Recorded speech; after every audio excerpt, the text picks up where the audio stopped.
नमस्कार बंधुगण केमिति अछंती आपण माने चलंतु आजिर एक सत्य अपराधर घटना को नहीं आमे माने आलोचना करिबा। डिसेम्बर मास 27 तारिख उत्तर प्रदेश गोंडारे एक अजब प्रकारर अपराधर कहानी सामना को आसीथिला। सेठारे नवविवाहिता बधू निजर ससुर घर लोकंकु निशा खुआई सेमानक ठारो मूल्यवान जिनिसपत्र धरी फेरार हो जाइथिला। जेतेबेले ससुर घर लोकंक चेता फेरीथिला सेतेबेले सेमानक पाद तळु माटी खसी जाइथिला। आजिर सत्य अपराध कहानी अत्यंत रोमांचकर अटे, तेणु शेष पर्यंत देखिबाकु अनुरोध। पर पुलिस सेई नवविवाहित बधू गिरफ्तार करिथिला। से नवविवाहिता बधू सहित आहुरी 4 जनक मध्य गिरफ्त करा जाइथिला। घटनाटी एहिपरि हेइथिला। खड़गपुर थाना क्षेत्र निवासी बुजभूषण पांडेंकर विवाह होई पारु नथिला। सेतिकी बेले जखु नामर एक व्यक्ति लखीमपुर खोरीर शिवानी नामर एक युवती सहित डिसेम्बर 17 तारिख रे विवाह कर देइथिला। 21 तारिख दिन सेई करे किछि रीति रिवाज कार्यक्रम आयोजन होइथिला। एही रीति रिवाज रे शिवानीर संपर्कीय भाई एवं तार जने बंधु मध्य सामिल होइथिले। ता परदिन राति शिवानी निजर ससुर घर लोकंकु निशा जिनिस खुआई बेहोश कर देइथिला। तापरे निजर साथी मानक सहित बाहाघरर जिनिस पत्र एवं मूल्यवान जिनिस टंका पैसा धरी फेरार हो जाइथिला। आ परे पुलिस लुटेरा बधू शिवानी एवं तार साथी मानकु गिरफ करिथिला। आ सेमानक ठारु घरर जिनिस पत्र लक्षाधिक टंका निशा बटिका बा टैबलेट आ एक मोबाइल फोन जबत करा जाइथिला। जेतेबेले सेमानकु पचारा जाइथिला सेतेबेले सेमाने मानिथिले जे सेमाने पूर्वरु अनेक थर एहिपरि काम करिसंती आ ता पुनी केवल पैसा निमंते। नवेम्बर 2023 रे मध्य कानपुर पुलिस एहिपरि एक लूट करुथबा बधू को गिरफ करिथिला। सेई बधू प्रथम स्वामी को सारपत्र न दे आहुरी 2 जन युवकंकु विवाह करी सेमानक ठारु लक्षाधिक टंका लुटी नेइथिला। चतुर महिला द्वारा शिकार होइथिबा तृतीय स्वामी से महिला असल चेहरा जानिया परे पुलिस निकटरे एक कंप्लेन देइथिले। ए महिला जनक केवल सरकारी चाकरी करिथिबा युवक मान को टार्गेट करुथिला और फेसबुक रे फ्रेंड रिक्वेस्ट पठेई निजर मिछ प्रेम जाल रे फसाउथिला। प्रेम जाल रे फसैबा परे से युवक को विवाह मध्य करुथिला, किंतु विवाह परे असल खेल आरंभ हो जाउथिला। बाहाघर हेबार अल्प समय परे से निजर स्वामी को लक्षाधिक टंका मागुथिला और सब काम करि सारिला परे निजर अभिलाष पूरण हेबा परे से प्रथम स्वामी को छाड़ी अन्य शिकार संधान रहउथिला।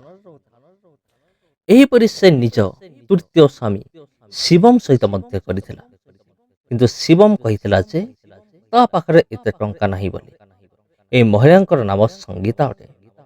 तापर महिला आरंभ करिथिला असली खेल। से चतुर महिला जनक स्पाई कैमेरा रे शिवंक अश्लील वीडियो तैयारी करी ताको बलात्कार केस रे फसेबा निमंते धमक देबाको लागिला। एहा परे शिवम बहुत डरी जाइथिला। शिवम को जना पड़िथिला जे संगीता आगुर मध्य किछि युवक मानंकु शिकार बनै सारिछि। से सेई घटना को नहीं पुलिस को जणैला। जेतेबेले पुलिस जांच कला सेतेबेले पुलिस सामना को सत्य विषय आसीथिला। पुलिस जानिला जे संगीतार प्रथम बाहागर 2017 रे आनंद बाबू नामक जने व्यक्ति संगे हेइथिला, किंतु संगीता आनंद को नपुंसक बोली कही बिना छाड़पत्र रे ता ठारो अलगा हे जाइथिला। आ तापरे लोभर बशवर्ती होई से केवल सरकारी चाकरी करिथिबा युवक मान को टार्गेट करी सेमान को शिकार करुथिला।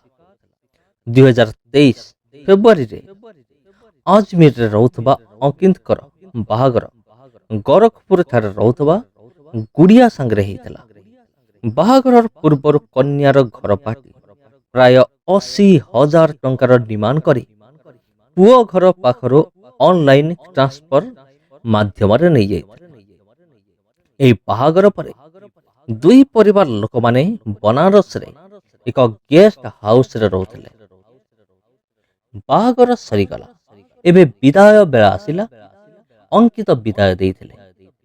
ତାଙ୍କୁ କନ୍ୟାକୁ ସାଙ୍ଗରେ ଧରି ଆଜମିର ଯିବାର ଥିଲା। ସବୁ ଟ୍ରେନରେ ଯାତ୍ରା କଲେ। ଟ୍ରେନରେ ପରିବାରର ଏକ ସମ୍ପର୍କୀୟ ମଧ୍ୟ ବସି ଯାଇଥିଲା। ବନାରସରୁ କାନପୁର ଯାତ୍ରା ସଫଳ ରହିଥିଲା।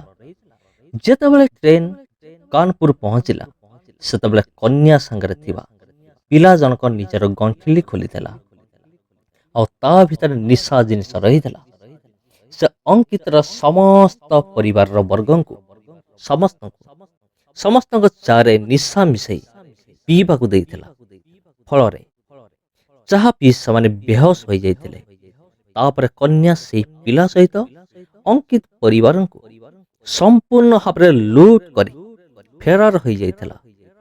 ଯେତେବେଳେ ଅଙ୍କିତ ପରିବାରକୁ ହୋସ ଆସିଥିଲା, ସେତେବେଳେ ସେମାନଙ୍କୁ ସବୁ ବିଷୟ ଜଣାପଡ଼ିଥିଲା ଆଉ ସେମାନେ ଥାନାରେ କେସ୍ ଦାୟର କରିଥିଲେ।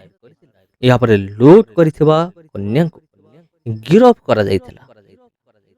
ଏହି କନ୍ୟାକୁ ବଧୂ ସାଜିବାର ଏହିଭଳି ସୌକ ଥିଲା ଯେ ଇଏ ପ୍ରତି ମାସରେ ଜଣେ ଜଣେ ପୁଅକୁ ନିଜର ଜାଲରେ ଫସାଇ ତାକୁ ବାହାଘର ହେଇ ଶେଷରେ ତାକୁ ଲୁଟ କରି ଚାଲି ଯାଉଥିଲା।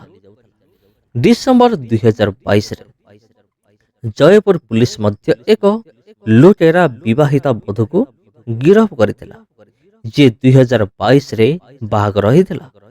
ବାହାଘରର ଏକ ସପ୍ତାହ ପରେ କନ୍ୟା 2 ଲକ୍ଷ ଟଙ୍କା ନେଇ ଫେରାର ହୋଇଯାଇଥିଲା। ପୁଲିସ ଏହି ମାମଲାରେ 2 ଜଣଙ୍କୁ ଗିରଫ କରିଥିଲା। ଏ ସମସ୍ତ ବିଷୟ ମାମଲାର ଆଉ ଠକମାନଙ୍କର ଟ୍ରେନ ଏକ ପ୍ରକାର ରହି ଆସିଅଛି। ଏହି ଠକମାନଙ୍କର ଏକ ଦଳ ରହିଥାଏ। ଏମାନେ ପୁରୁଷମାନଙ୍କର ଆଉ ଏଠାରେ ପୁରୁଷମାନଙ୍କର କାମ ହେଲା ସେମାନେ ଏହିଭଳି ଲୋକଙ୍କୁ ଖୋଜି ବାହାର କରିବେ ଯେଉଁମାନେ ବାହାଘର ପାଇଁ କନ୍ୟା ଖୋଜିବାରେ ଲାଗିଥିବେ। ତାପରେ ଗ୍ୟାଙ୍ଗର ସବୁ ସଦସ୍ୟମାନେ ପରିବାରର ସଦସ୍ୟ ଭାବରେ ପୁଅର ପରିବାର ଲୋକଙ୍କ ସହିତ ମିଶିଥାନ୍ତି। ବାହାଘରର କିଛି ଦିନ ପରେ ଖର୍ଚ୍ଚ ନାମରେ ପୁଅ ଘର ପରିବାର ଠାରୁ ପଇସା ମାଗିଥାନ୍ତି ଆଉ ବାହାଘରର କିଛି ଦିନ ପରେ କନ୍ୟା ପୁଅ ଘର ଠାରୁ ସବୁ ସୁନା ଗହଣା ଟଙ୍କା ପଇସା ଧରି ଫେରାର ହେଇଯାଇଥାନ୍ତି। ବାହାଘର ଏପରି ଏକ ବିଷୟ ଯେଉଁଠାରେ ଦୁଇ ପରିବାରର ମିଳନ ହୋଇଥାଏ। ଏହି ମଧ୍ୟରେ ଦୁଇ ପରିବାର ମଧ୍ୟରେ ଏକ ସମ୍ପର୍କ ଗଢ଼ି ହୋଇଯାଇଥାଏ। ଏହି ସମ୍ପର୍କର ଡୋରି ବୁଝି ବିଚାରି ଅନ୍ୟ ହାତରେ ଦେବା ଦରକାର। ଅଚାନକ ଏତେ ବଡ଼ ନିଷ୍ପତ୍ତି ନେବା ଅନୁଚିତ, ଖାସ କରି ଯେତେବେଳେ ଜଣେ ଅନ୍ୟକୁ ନ ଚିହ୍ନିଥାଏ। ପ୍ରଥମେ ଏହି ପରିବାର ବିଷୟରେ ଅନ୍ୟଠାରୁ ବୁଝିବା ଦରକାର ଆଉ ସେହି ପରିବାର ଓ କନ୍ୟାକୁ ଭଲ ଭାବରେ ବୁଝିବା ଦରକାର। ଯେ ପର୍ଯ୍ୟନ୍ତ ସମ୍ପୂର୍ଣ୍ଣ ଠିକ ଖବର ନ ମିଳୁଛି ସେ ପର୍ଯ୍ୟନ୍ତ ବାହାଘରର ନାମ ମଧ୍ୟ ଧରନ୍ତୁ ନାହିଁ। ଧୋକା ଖାଇବାରୁ ବଞ୍ଚିବା ପାଇଁ ସତର୍କତା ଜରୁରୀ ଅଟେ। ନିଜର ପରିଚିତ ପରିବାର ସହିତ ହିଁ ସମ୍ପର୍କ କରିବା ପାଇଁ ଚେଷ୍ଟା କରନ୍ତୁ କିମ୍ବା ଏମିତି ପରିବାର ସହିତ ସମ୍ପର୍କ ରଖନ୍ତୁ ଯେଉଁ ପରିବାର ବିଷୟରେ ଆପଣଙ୍କର କେହି ଚିହ୍ନା ପରିଚିତ ଜାଣିଥିବେ। ଆଉ ବ୍ୟକ୍ତିକୁ ପରୀକ୍ଷା କରନ୍ତୁ, ତାପରେ ଯାଇ ବାହାଘର ପାଇଁ ରାଜି ହୁଅନ୍ତୁ।